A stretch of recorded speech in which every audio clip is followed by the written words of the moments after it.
Hello friends, ಎಲ್ರಿಗೂ ನಮಸ್ಕಾರ. So KPSC ಕಡೆಯಿಂದ ಇದೀಗ ಲೇಟೆಸ್ಟ್ ಅಪ್ಡೇಟ್ ಬಂದಿದೆ. ಸೊ ಯಾವ ಒಂದು ಪೋಸ್ಟ್ಗೆ ಎಷ್ಟು ಅರ್ಜಿಗಳು ಬಂದಿದ್ದಾವೆ ಅನ್ನೋದನ್ನು ಇಲ್ಲಿ ಅವರು ತಿಳಿಸಿಕೊಟ್ಟಿದ್ದಾರೆ. ಸೊ ಇಲ್ಲಿ ನೋಡ್ಬೋದು, ಲ್ಯಾಂಡ್ ಸರ್ವೆ 364 ಪೋಸ್ಟ್ಗಳಿಗೆ ಟೋಟಲ್ ಆಗಿ 77,270 ಅರ್ಜಿಗಳು ಏನೈತಿ ಇಲ್ಲಿ ಬಂದಿದ್ದಾವೆ. ಸೊ ಇಲ್ಲಿ ಉಳಿಕೆ ವೃಂದಕ್ಕೆ 264 ಪೋಸ್ಟ್ಗಳಿಗೆ 59,408 ಅರ್ಜಿಗಳು ಬಂದವು.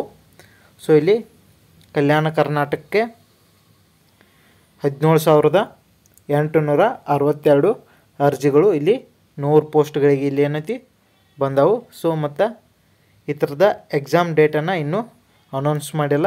ಸೊ ಸದ್ಯದಲ್ಲಿ ಅದನ್ನು ಕೂಡ ಅನೌನ್ಸ್ ಮಾಡ್ಬೋದು ಅಂತ ಅವರು ಪ್ರಗತಿಯಲ್ಲಿದೆ ಅಂತ ಹೇಳಿದ್ದಾರೆ.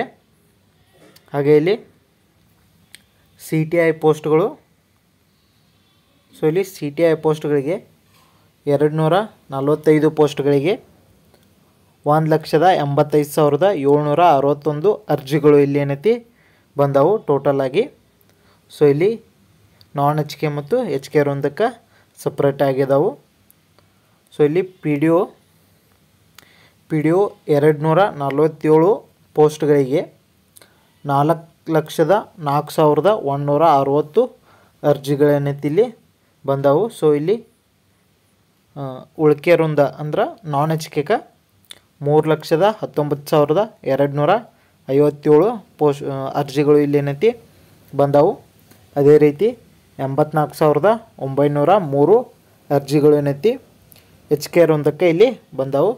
ಸೊ ಇಲ್ಲಿ PDO ಡೇಟನ್ನು ಅನೌನ್ಸ್ ಮಾಡಿದರು.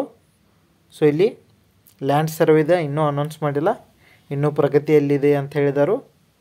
ಸೊ ಇನ್ನೇನು ಅದನ್ನೂ ಒಂದು ವಾರದೊಳಗಾಗಿ ಬಿಡ್ಬೋದು, ನೋಡಬೇಕು ಏನು ಮಾಡ್ತಾರೆ. ಸೊ ಇದೇ ರೀತಿ ಹೆಚ್ಚಿನ ಮಾಹಿತಿಗಾಗಿ ನಮ್ಮ ಚಾನಲ್ನ ಸಬ್ಸ್ಕ್ರೈಬ್ ಮಾಡ್ಕೊಳ್ಳಿ. Thank you so much.